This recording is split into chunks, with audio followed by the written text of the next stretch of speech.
Hello friend, SH classes में आपका स्वागत है। और आज हम आपको त्रिभुज चैप्टर की सीरीज को आगे बढ़ाते हुए अपने कुछ प्रश्नों को सॉल्व करेंगे। और पहले हम एक फॉर्म की बात कर लेते हैं। अगर आपने हमारा चैनल सब्सक्राइब नहीं किया है तो पहले चैनल को सब्सक्राइब कर लें, जिससे हमारी वीडियो आप तक सबसे पहले पहुंच जाए। तो बात करते हैं त्रिभुज में, क्योंकि ये आज जो हमारा टॉपिक है वो एकदम नया है, लेकिन है त्रिभुज ही। तो हम बात करते हैं सबसे पहले थेल्स थॉर्म। एक होती है थेल्स थॉर्म। ये एक बहुत इंपॉर्टेंट थॉर्म है, एक इंपॉर्टेंट थॉर्म है।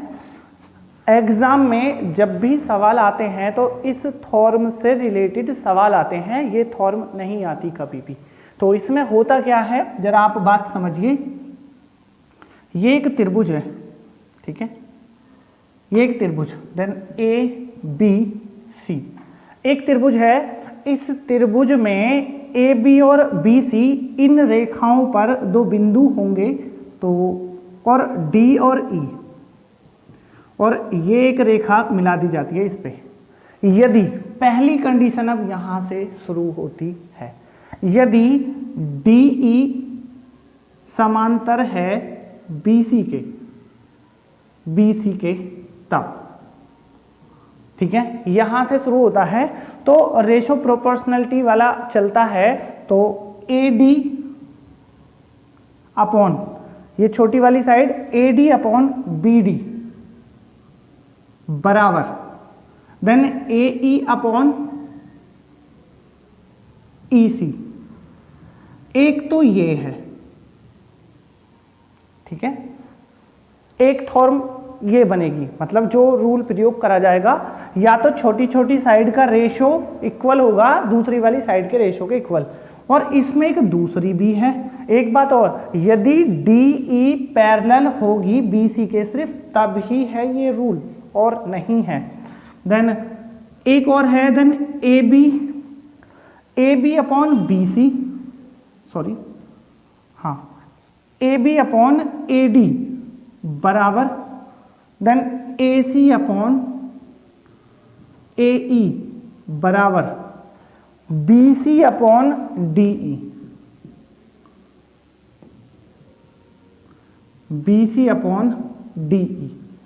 ये है हमारी दूसरी, जो थेल थॉर्म के अकॉर्डिंग आती है। इस थेल थॉर्म को बी पी टी थॉर्म भी बोलते हैं, बेसिक प्रोपोर्शनलिटी थॉर्म। इसके दो नाम हैं, वो आपसे कभी नहीं बोलेगा। आप इस थॉर्म का प्रयोग करके क्वेश्चनों को सॉल्व करिए। तो जरा देखिए, इन 1 2 3 4, इन 4 में से आपको हमेशा 3 की वैल्यू दी जाएगी और 1 छोड़ दिया जाएगा। आपको वो चौथा वाला निकाल लेना है। एक तो ये है, देन इसका एक नेक्स्ट पार्ट और है जो बहुत इंपॉर्टेंट है। अगर हम बात उसकी करें, देखो हमारा, अगर यदि D, E, अगर हम बात करें इन दोनों पॉइंटों की, तो देखो ये बात तो हमारी क्लियर हो चुकी है। मैं यहां से रफ कर देता हूं, जिससे कि हम आगे बता सकें यहीं पर। एक और है हमारा इंपॉर्टेंट इसमें, यदि बिंदु D,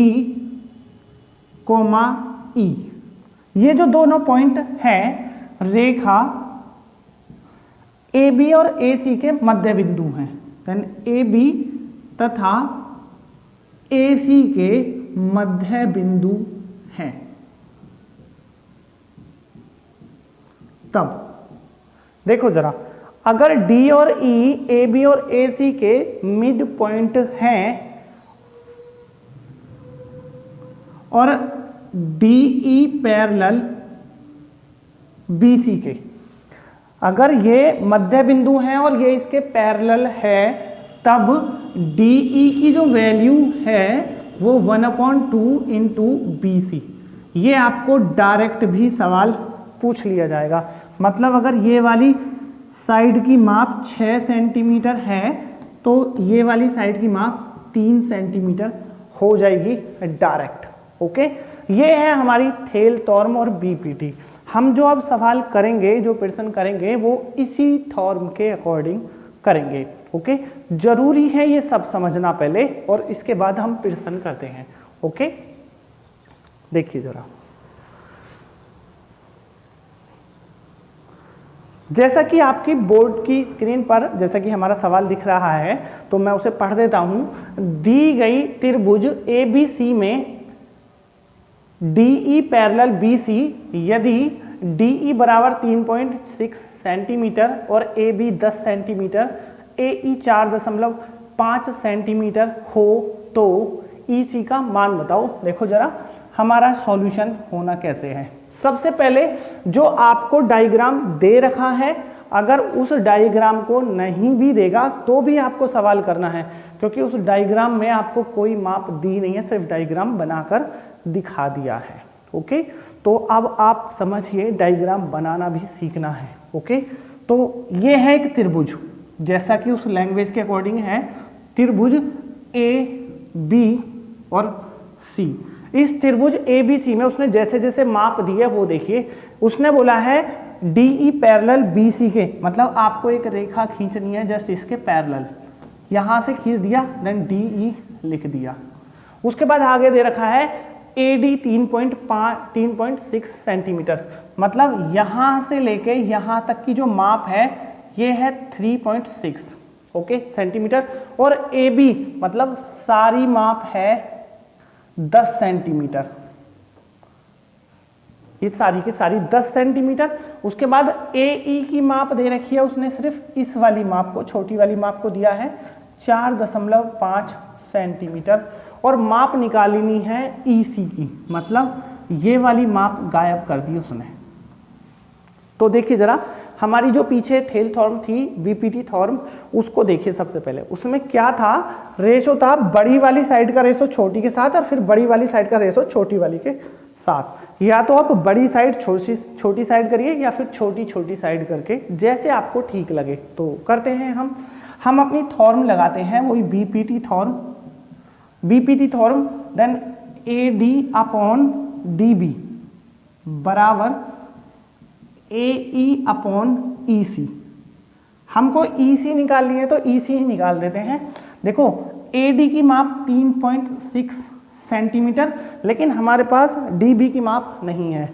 देखो टोटल माप में से इसको माइनस करने पर हमारी सिर्फ ये वाली माप निकल आएगी। अगर हम 10 में से 3 माइनस करते हैं तो 7, और 7 में से 0.6 माप करते हैं तो 6.4, तो मतलब DB की माप 6.4 और AE की माप 4.5 और EC ऐसे का ऐसे ही रहा। इसको X मानिए या आप EC लिखिए, इससे कोई फर्क नहीं पड़ता। यहाँ से क्रॉस मल्टीप्लाई करने पर EC की वैल्यू निकलती है 6.4 मल्टीप्लाई 4.5 बटे 3.6। देखो अब पॉइंट टू पॉइंट हटा सकते हैं, एक पॉइंट से एक पॉइंट हटा सकते हैं, इन दोनों का हटा देते हैं। तो 9 से 9 पंजे 45, 9 चौक 36, और 4 से अगर हम इसे काटें, 4 एकम 4 और 4 छिंग 24, और 16 पंजे 80, देन 8.0, देन EC की माप हमारी निकल गई 8.0 सेंटीमीटर। देन आंसर हमारा सॉल्यूशन हो गया। देन आंसर में दे रखा है solution number, then option number B। ये हमारा पहला सवाल है। ठीक है, मैं समझता हूँ आपको ये समझ में आ गया होगा, और नहीं आया तो हम दूसरा करते हैं। देखो जरा सॉल्यूशन अगर हम दूसरा करें तब देखिए जरा सॉल्यूशन, क्वेश्चन नंबर 2। इसमें दे रखा है दी गई आकृति में त्रिभुज ABC में, मतलब एक आकृति है त्रिभुज ABC की, तो बना लेते हैं त्रिभुज ABC। ये रहा वापस AB और एक C। त्रिभुज ABC में DE पैरेलल BC के, इसके पैरेलल कर देते हैं DE, ये रहा।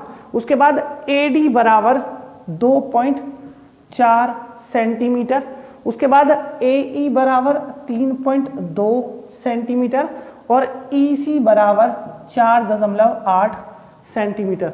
मान चाहिए AB का, तो आप AB ना निकाल के सिर्फ आप इसको निकालिए पहले, और फिर टोटल जोड़ दीजिए। ओके, तो हमारी फिर से वापस बीपीटी थॉर्म, ठीक है, एडी अपॉन बीडी बराबर देन एई अपॉन ईसी, ये है। एडी की माप 2.4 बटे बीडी बराबर देन एई की माप 3.2 बटे देन 4.8, क्रॉस मल्टीप्लाई करने पर यहाँ पर देन बीडी इक्वल आता है 2.4 मल्टीप्लाई 4.8 अपॉन 3.2, काट देते हैं। इन दोनों का पॉइंट हटा दिया, 4 छिंग 24, 4 अट्ठे 32 और 8 छिंग 48.6 और 6 छिंग 36 3.6। माप निकली सिर्फ बीडी की, लेकिन हमसे जो उसने पूछा है वो पूछा है एबी, एबी की माप पूछी है उसने। तो अभी हमारे पास सिर्फ बीडी निकला है, तो एबी जो होता है वो टोटल होता है then AD plus BD.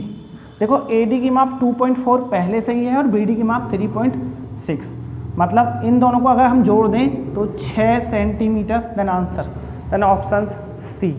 Okay, एक बात और, आप इस छोटी छोटी भुजाओं को भी ले सकते हैं और बड़ी को भी ले सकते हैं। अगर हम देखें इसके अकॉर्डिंग इसे करना सोचें अगर, तो आप बीपीटी थॉर्म ए बी को डायरेक्ट निकाल सकते हैं। Then A B upon A D बराबर ए सी अपॉन ए ई। तो इस मेथड के अकॉर्डिंग आप डायरेक्ट भी यूज कर सकते हैं। देखो ए बी का मान तो नहीं पता, लेकिन ए डी का पता है 2.4 बराबर ए सी का मान टोटल देखो 4 3 7 और 1 8 और ए ई का मान 3.2, क्रॉस मल्टीप्लाई करके अगर आप अब करते हैं तो अब भी सेम यही आएगा। तो ऐसा नहीं है आप नहीं निकालें, आप बीपीटी थॉर्म कोई से भी तरीके से प्रयोग कर सकते हैं। ओके, नेक्स्ट हम सवाल करते हैं अपना तीसरा, जैसा कि आपकी स्क्रीन पर है क्वेश्चन नंबर। सॉल्यूशन देखिए जरा इसका, ये है दी गई आकृति में त्रिभुज। देखो फिर से त्रिभुज दे रखा है तो आप त्रिभुज बनाइए। बार बार त्रिभुज या तो वो बना हुआ देगा या आपको बनाना पड़ेगा। ओके, उसने वापस ए बी और सी, ये इसके पैरेलल है डी और ई, ये दोनों पैरेलल, मान दिया है एडी का, तो सिर्फ एडी की माप 4 सेंटीमीटर और आगे बीडी की माप दे रखी है उसने 7 सेंटीमीटर। उसके बाद एसी देखो टोटल माप दे दी उसने, इस बार टोटल माप दिया 6.6 और एई की माप निकालनी है, ये वाली निकालनी है। तो देखो अगर वो बड़ी वाली एक बार में दे देता है तो आप जब बीपीटी का यूज करें तो आप बड़ी साइडों का ही प्रयोग करें।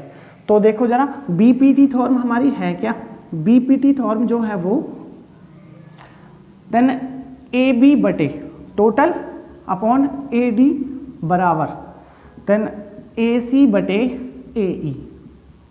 देखो ए बी का माप नहीं पता है लेकिन टोटल जोड़ी जा सकती है, 7 4 11, 7 ये और 4 ये दोनों ऐड कर दी तो 11 और ए डी की माप 4 बराबर ए सी की माप 6.6 देन ए ई और यहां से